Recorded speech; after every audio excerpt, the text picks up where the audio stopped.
Hello, I'm Richard Hara, and this is Social Impact Live, a weekly conversation with members of the Columbia School of Social Work community. I'm joined today by Dr. Naomi Zewde, who most recently has been a postdoctoral research scientist at our Center on Poverty and Social Policy at the School of Social Work for the last 2 years, correct? Correct, Right. yes. But moving on now to the City University of New York, to their graduate school of Public Health and Health Policy. Is that correct? Yeah, that's right. Okay, great. As an assistant professor. So welcome, Professor Thank Zewde. you. Thanks for having Great me. to have you here. Dr. Zewde's work has focused on the economic effects of private and public health insurance. For example, how the Affordable Care Act and Medicaid expansion has affected rates of poverty in the United States. She's also analyzed how baby bonds, a proposal championed by presidential candidate Cory Booker and others, might affect or mitigate the racial wealth gap between white and black young adults. Obviously, she's done tremendous work. Her work has been cited in Forbes magazine and in the Washington Post, and clearly speaks to current issues in American politics. So I'm looking forward to a wonderful discussion today of those issues, and just a reminder, we will reserve 10 minutes or so later in the program for questions and answers. But before we turn to our discussion, I just would like to ask you, Dr. Zewde, could you tell us a little bit about your personal journey, how you came to do this kind of research in the first place? Sure. So I'm from Houston. My parents are from Ethiopia. And growing up, we used to go and visit, and I would see that, I really appreciated the way of life. It was slower, and it was really peaceful in a way. But there was always this, it just occurred to me that, medical care is very expensive. And so people who live close to the land, it will be difficult. How is it possible for them to be able to afford healthcare, cutting edge medical technology? So I was interested in kind of how do we design a society where everybody can have access to healthcare. So I did my undergraduate degree in anthropology and global health. I did a Master of Public Health and Health Systems Management, and it was kind of about how to design a hospital or how to manage and run a hospital facility, but I really wanted to know more than that. At the society level, kind of how do we allocate these kinds of important access for people? So I studied the ACA, and the way that I got into baby bonds actually was because I was looking at these high deductible health insurance policies in the Affordable Care Act and finding that the idea behind it was supposed to be to protect your wealth, but for a lot of people, what they need is to protect their health. They need to see a doctor, right? And, high deductible health insurance policy wasn't really improving people's assets. And so I wanted to look at a policy what kind of policy would we need that actually could improve the asset position of people? And, and I came across this idea of baby bonds, and it was an existing policy idea, but I wanted to look in the data to see kind of what would be its impact if we actually did this. Okay. So we're not looking necessarily at the root causes of poverty, right? We're not coming up with any grand explanations of why we have inequality in a society and so on. So baby bonds as a proposal is meant to do what? It's meant to, so that's right. Of course, the causes are varied, and especially in the United States, there's the legacy of slavery, and there are, it's just capitalism. If you don't do anything, if you leave it alone, it creates inequality, So what baby bonds does, though, is it is a universal trust fund. Federally funded universal trust fund for every newborn baby in the United States. Okay. So they get, everybody gets something, but those whose parents have the least wealth get the most, up to $50,000. So it starts with an initial I guess, deposit, right? Correct. Into every child's account. And then based on their family income or something, every year there's an amount that's put in? It's just the way that it's designed in this proposal is that it would all be given at the time of their birth. Oh, okay. Okay. And compounding interest, I guess. Correct. So it would grow over time, and then they can't touch it until they become a young adult. Okay. 22, 25, something like that. Yeah.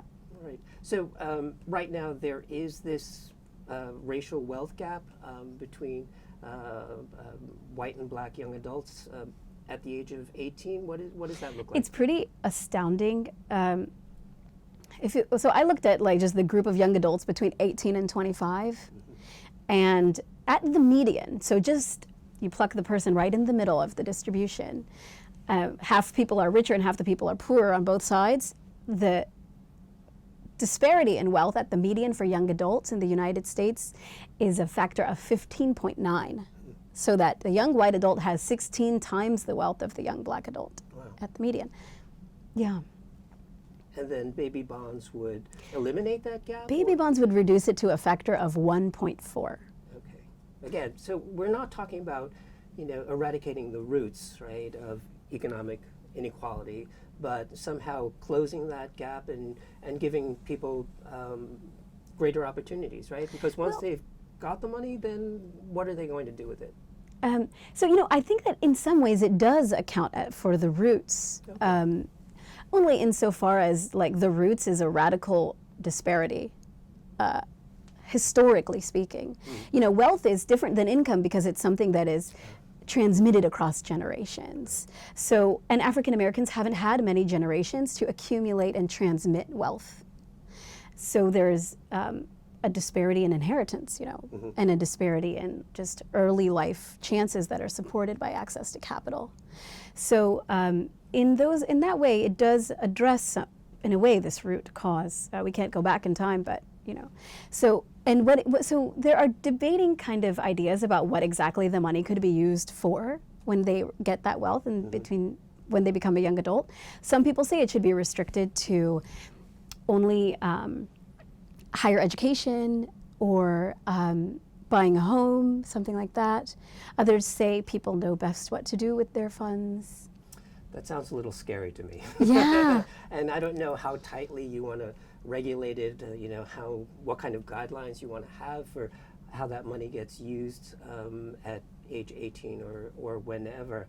But presumably education would be one way that the money could be spent. And I'm just wondering, so do we have any evidence from other programs that would support the use or the creation of this kind of baby bond program? I mean, has it been tested anywhere? Or? So, and I think it's interesting the idea also of regulations. Like, I guess some trust funds, like just private trust funds, have rules and maybe some don't. And also, if we have tuition-free college education, that will help. To be able to use this money for other things in life. But so it has been tried. It was tried in the UK, but in the UK it wasn't a big lump sum transfer at birth. It was over time. But then the administration changed, and a conservative administration, I guess, took over Parliament, and they stopped the program. So at that point, only about $2,000 or so had been put into these accounts. And so it didn't make, that's not really a life-changing sum of money for many people. So I'm wondering, so we don't have a lot of empirical evidence, so to speak, case studies to draw from. So how did your analysis demonstrate that this wealth gap could be reduced? So what I did really was look at the impact it would have on young adults at the time in which they receive that money. So, they can't touch it in the interim. So as soon as they get the money, just what happens and how they're going to use those funds. There's always going to be some people who will, squander it. But I think that for most people, it could be a life-changing sum of money. I think that for most people, it would really expand the opportunities in their lives in a way that, we haven't seen before. Maybe it's a good thing that there is no example, because if it had been tried and we were still here, then I don't know, maybe it wouldn't bode well. Well, I think you're pointing to an aspect of social policy, right? That as much as we look back and try to analyze what's happened in the past, we live facing forward, right? And we have to try new things. And one area where I guess we're trying to do things differently is in healthcare, and looking at the Affordable Care Act as a watershed moment, but also as an opportunity for us, right, to see what the impact of different and new policies might be on people's behaviors, on people's lives, right, in a particular arena. So as we were saying before, you've done work on how the Affordable Care Act, for example, has impacted rates of poverty. My understanding is that this was for the better, right? That we It did reduce poverty. Okay, Yeah, Medicaid expansion in Medicaid particular. expansion, okay. So because it's only targeted to people, like households who are not that far from poverty. You know, making around $18,000 a year for a single adult is the cutoff for eligibility. And so when these people can now have access to, if you have a chronic condition and you need insulin, for example, that's an ongoing expense. Having that covered through the public healthcare system can really, when a person is close to the margin, it can mean everything for your life. In fact, in some more recent work forthcoming with Heidi Allen, we found that it reduced rates of eviction in the United States. Yeah, there's other work that shows, it's had a really substantially, because if you think about what it means to have prevented evictions, is that people are choosing between medicine and rent. And with Medicaid expansion, fewer people have to make that choice. Okay, all right, so obviously it has like a ripple effect, right? You affect one area of a person's life and it might have positive benefits elsewhere: housing, healthcare, employment, and so on. And I think that's certainly an idea that's supported well by social work practice and the ecological framework. So I'm curious, sort of teasing out a lot of these relationships, right, between people's economic situation and their behavior, making decisions about their lives, etc. And one of the things that you've looked at with regard to health insurance is I think sort of the single payer versus the public option. Now, correct me if I'm wrong, but with the Affordable Care Act, states were mandated to offer a sort of marketplace for health insurance, etc. But not as many people bought insurance on the marketplaces as expected. Why not? That's correct. And so exactly why not, it's hard to say. First of all, a lot of, if you have employer-sponsored coverage, you don't go through the exchanges. It was only for people kind of left out of that market. But then what happens is that these plans are fairly expensive. Okay. And on top of that, they have really high deductibles. So, on average, employers cover about 80% of a person's health insurance premium. But if you make more than like $50,000 in a year, the federal government was not subsidizing your premium at all. So you face the full premium cost, which is different than the cost of a plan in the employer market because your employer would cover some of it. So you have to pay the full premium, which can be a lot of money every month, thousands even every month. Okay. On top of that, the median deductible, so most people essentially, deductible is about $3,000. And that's for the benchmark policy, the silver tier. So most people are not going to spend more than $3,000 in a year. And what it means is that they are paying every month a premium, a really expensive premium. And then on top of that, they're paying out of pocket for all of their healthcare costs for the full year. Mm-hmm. So it doesn't provide much incentive for the consumers. In fact, I found that for about 25% of adults who were uninsured prior to the ACA, which was kind of the target population for the law, people who didn't have coverage. Right. About 25% of them, it's cheaper to file for bankruptcy than to meet the deductible of the subsidized ACA private insurance policy. Okay. So it can't offer financial protection for that group.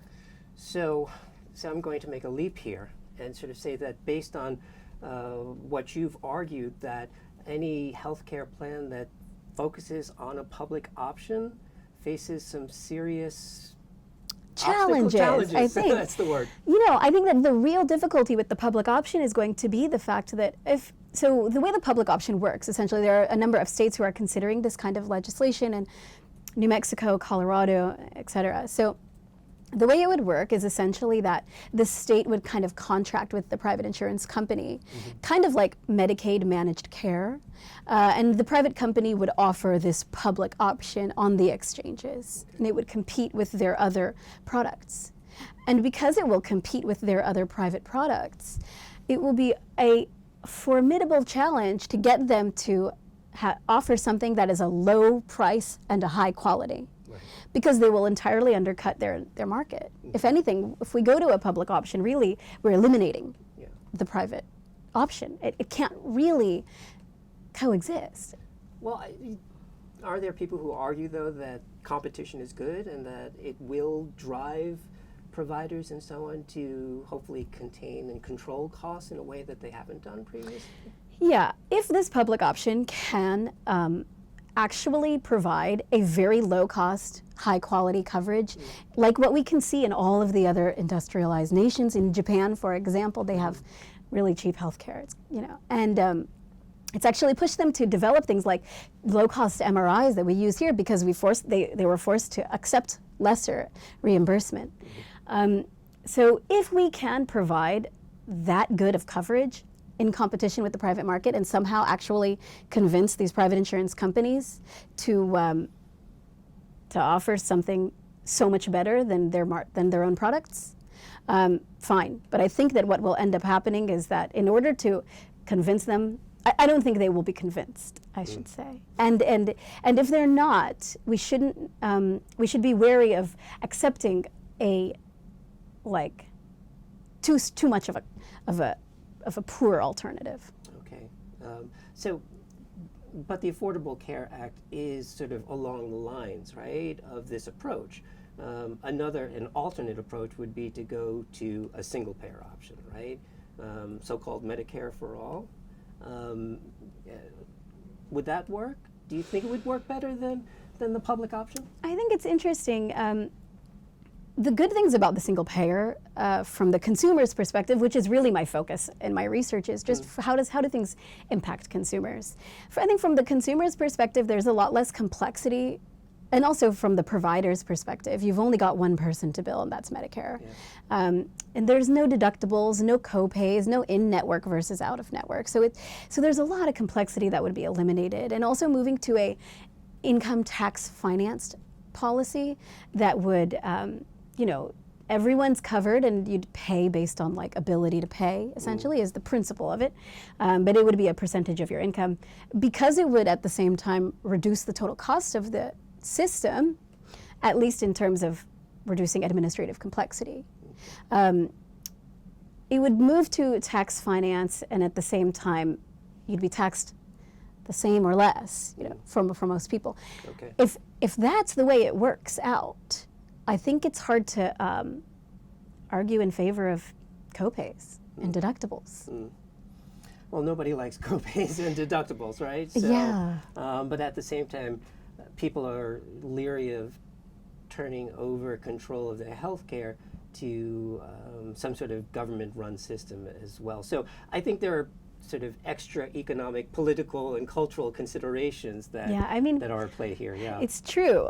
Perhaps they do have control of our freeways and our, a lot of infrastructure. Okay. And so I don't know if we want to add healthcare to that. It's a question, but there are trade-offs to everything. Okay. Well, we'll leave it there for the time being. What I'd like to do now is just check in and see if we've got any questions from the audience. And yeah, I've got one posted here right now. Dr. Zewde, imagining that a baby is born today, how much money would they receive under her plan, and how much would they receive when they reached adulthood? So it would depend on their parents' wealth. I'll say it's not my plan. It was the idea was actually Derek Hamilton and Sandy Darity. They Right. were two scholars, and Cory Booker is interested in it as a political proposal. So I just kind of studied the impacts on wealth. But what I was finding is that, so parents who have the least net worth and who have a child, let's say a household that has maybe $2,000 or less, or is in debt, if they have a child, that child would get $50,000. When they become a young adult, it will grow to some degree, just a little bit, maybe 4% or so, we can say. And that would come out to about $70,000 when they are a young adult. Well, that's a considerable amount of money It is. to have to use, right, in your life. So, yeah, can't help but make a big difference. Another question. When we look at the Democratic debates, what should we be tuning into? Do any of the candidates have a plan that you think would work better for the poorest people in our country? Oh, that's a good one. That is a good one. I think, I think that exactly what you asked is the right thing to tune into. What do these plans do for the poorest people in our country? I'm really interested in the kinds of proposals coming out of the Sanders camp. And I think that, it's like the difference between these candidates, especially between like Sanders and Warren, and I think that it's less valuable to look at the differences between these camps than it is to look at the issues themselves. It's if we can eliminate things like student debt, which I think that has a big toll on people's ability to kind of navigate, higher education and navigate kind of the challenges of like how to be a contributing member in the 21st century. So, and the differences between these candidates, a lot of these candidates, and exactly what they would do to eliminate student debt, especially between Warren and Sanders, let's say, it's not that far off. But just the content and just imagining yourself as a person who faces a lot of these major challenges of our generation, who has debt, who wants to go to get a higher education, who wants to buy a home, and try to think about how would these plans change my life? Make it personal. Yeah. In a way. Okay. A related question. How might it be possible for Democratic candidates to have substantive conversations about the clearly nuanced and complicated issue of health care without alienating voters or having them tune out? Okay, so yeah, there's this word out there, wonkish and stuff, discussions, and do we run the risk of just getting too technical with all of this? How do we make it personal, and how do we make it substantive? Yeah, I think that a lot of times when people ask the question of how is it going to work, you want healthcare to be more affordable, you want better access and no surprises and that kind of thing. But then there's the question, how do we make it possible? And then that's when you kind of get into the wonkiness. I think it's valuable to, especially when engaging, really, because a lot of democracy is about public reasoning and public discussion and trying to understand for ourselves and our communities what we stand behind, is to like step back to what it is, what, for example, with healthcare, what is it about healthcare that's the problem? What is it that we want to change and improve, that we have the capacity to change? What are actually putting the capacity question aside, it's so easy to fall into, but just to say like the vision, to really try to think about what is the vision, where do we want to go? So we have to talk about healthcare, whether it's a right, a human right, or a privilege, right? Is it a commodity, something that's produced and consumed, or is it something that actually, constitutes our relationship with one another? It's care. The health is one part of it, but care is the other important part of it. And I think, that speaks to our relationships with other people. And yeah, I think that if you're walking on a sidewalk and you see somebody in dire need of medical attention, you have this instinct to help. I think everybody does. It's something that we have, and I think that we don't necessarily know what are the human rights of the world.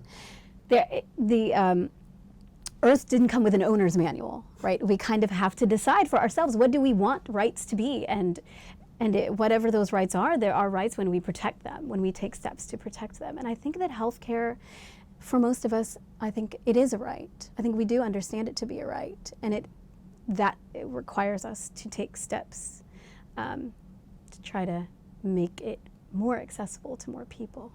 Yeah, I mean, it seems to me that, when you talk about health and you talk about illness, that I used to work in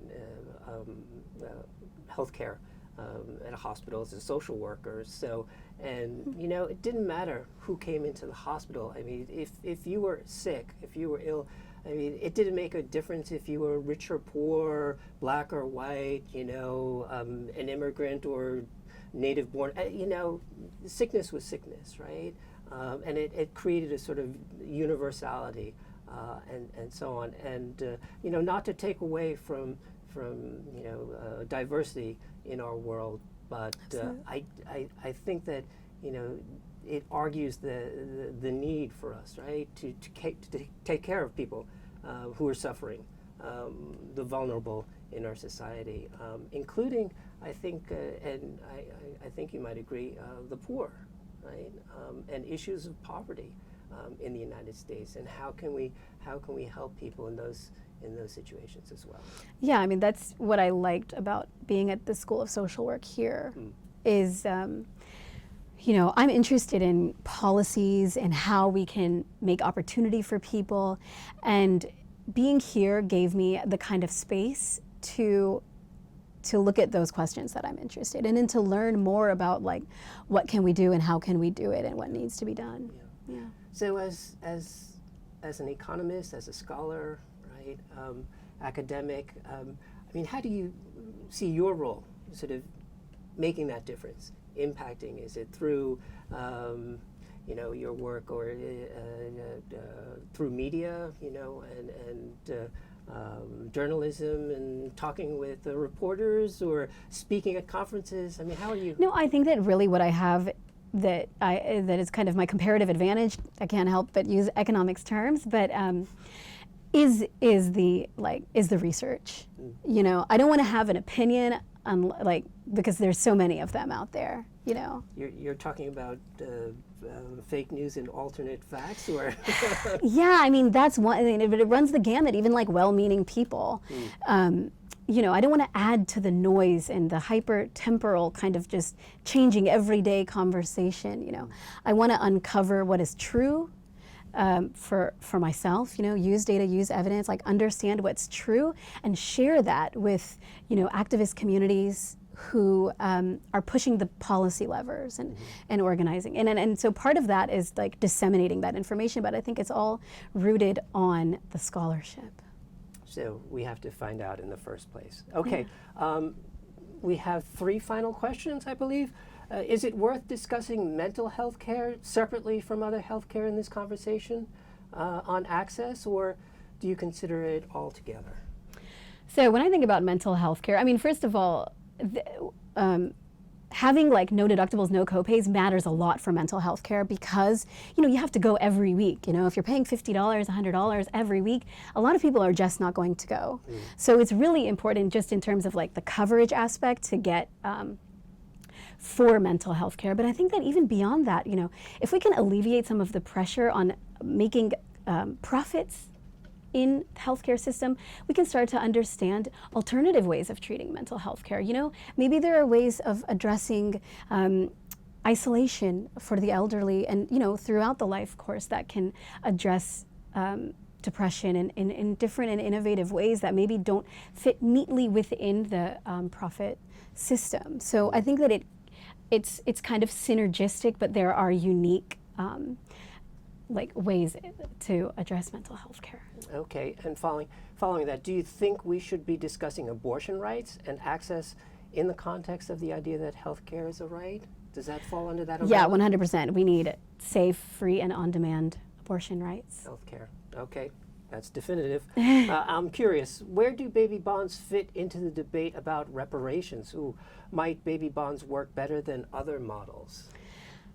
It's a complicated question. It is, and I think that, so reparations, I think it's going to need a multifaceted approach because there are the back wages, but there's also, you know, centuries of a lack of infrastructure in the environment, in schools, in family institutions, in cultural institutions, in heritage. And so I think that, you know, baby bonds, first of all, it's universal, but it is tied to wealth and not income because the wealth disparity is so relatively extreme along racial lines. So it's designed to alleviate that. But I think that we cannot get away from the need to develop and provide and maintain over time race-specific policies to address, you know, kind of this country's industrial leapfrogging on the African American population. Well, I imagine that's going to be a topic for another conversation here at Social Impact Live. So that concludes our episode for today. I want to thank Dr. Zewde for joining us, and just letting you know that we'll be joined next week by Ellen Lukens and Hel Thorning to talk about loss and resiliency, reflections on 9/11. So thank you for joining us this week, and I look forward to seeing you all next week. Thank Bye-bye. you.